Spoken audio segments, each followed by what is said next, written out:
What's going on there, guys? We're back with another one. I kind of want to talk about this Shedeur Sanders thing where uh, Chad Ochocinco, Shannon Sharpe, and Richard Sherman have all taken up for Shedeur. Now, he's been taking some heat.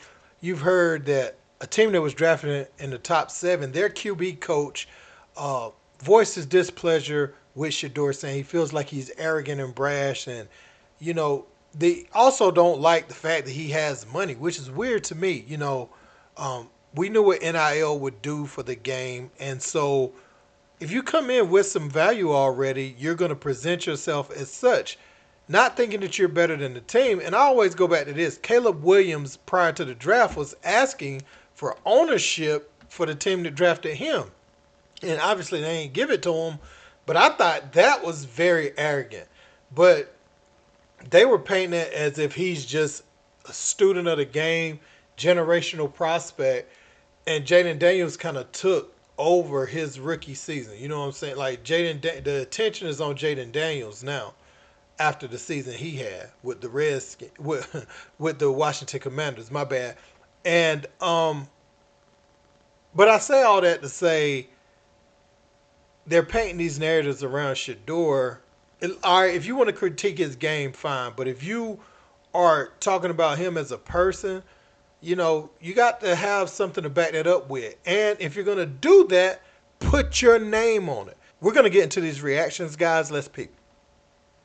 A quarterback coach from a team drafted in the top seven referred to Shedeur Sanders as brash and arrogant. Now all of a sudden, there's a problem with having confidence in yourself. The resume speaks for itself. Turn on the film. If you're not serious about changing your franchise, I'm not the one for you. What are we talking about? Can he play football? He's a football player. He's not into politics because in politics you need to be likable. Does he have any issues off the field? Are you worried about, hey, if you see my player here, give me a call? His dad was brash. At the end of the day, can the guy play football? If you want a Cub Scout, I get that. I want a football player. I want him to have good character, although I understand that young kids will make mistakes. Now, you have to understand, we brag. We did something good, we had to let them know. They want you to be and conduct yourself a certain way. You have to know how to talk. You have to know how to keep things in house. When things don't go well, you put the blame on yourself. I have to play better. This is what Jacina Anderson's second paragraph. According to league sources, quarterback coach seems to have an issue with the culture. Their opinions appears to have them a problem with certain athletes. If you're not familiar with said culture, somebody from a different culture, somebody from the Asian culture or the Jewish culture, I couldn't, but I know my culture. I know how we talk. What I respect so much about guys that parents that had money, his dad is time. He said, I don't want your money. I want to do it myself. Peyton Manning parents have money. He said, I want to do this myself. Bronny James' dad is LeBron James. He said, Dad, let me put the time in. Because a lot of times we see people, kids of famous or well-to-do, they don't have that kind of drive. I want to get it out the mud like my dad or like my mom did. For Shedeur, and his dad did everything. He put him in the right situation. Tom would talk to Shedeur. What's wrong with that? That's the whole point in being a parent, being a father, being a mother. That's what you want to do. But just for the sake of an argument, you have the other side that creates stuff like this. He's not conducting himself the way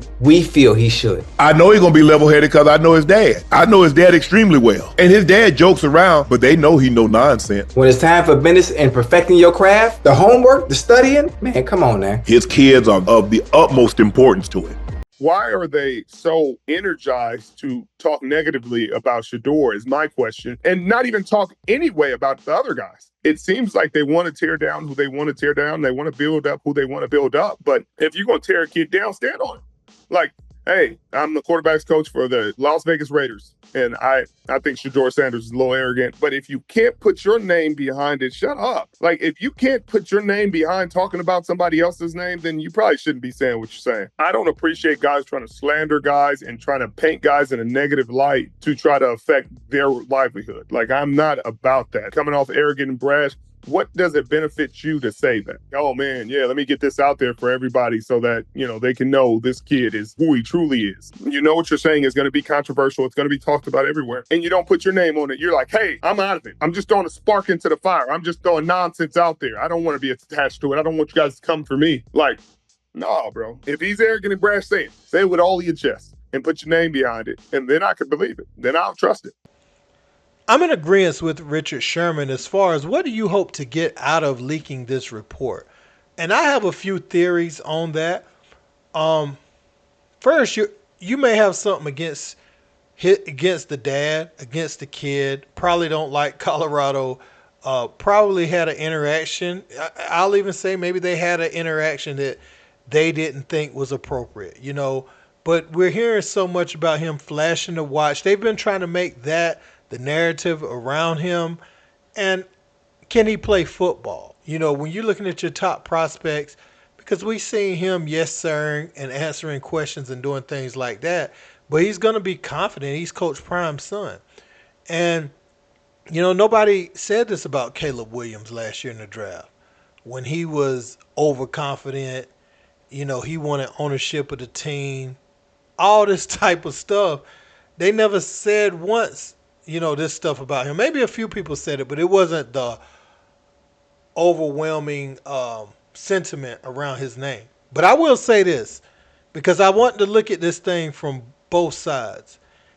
This QB coach gets to hide behind being anonymous, right?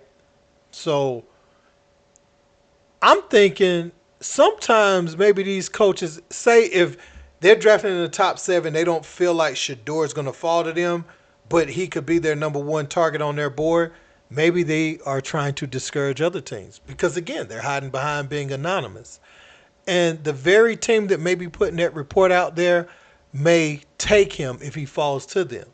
So, again, you can look at it like that, too, because sometimes you can't take things for what it is on the surface level.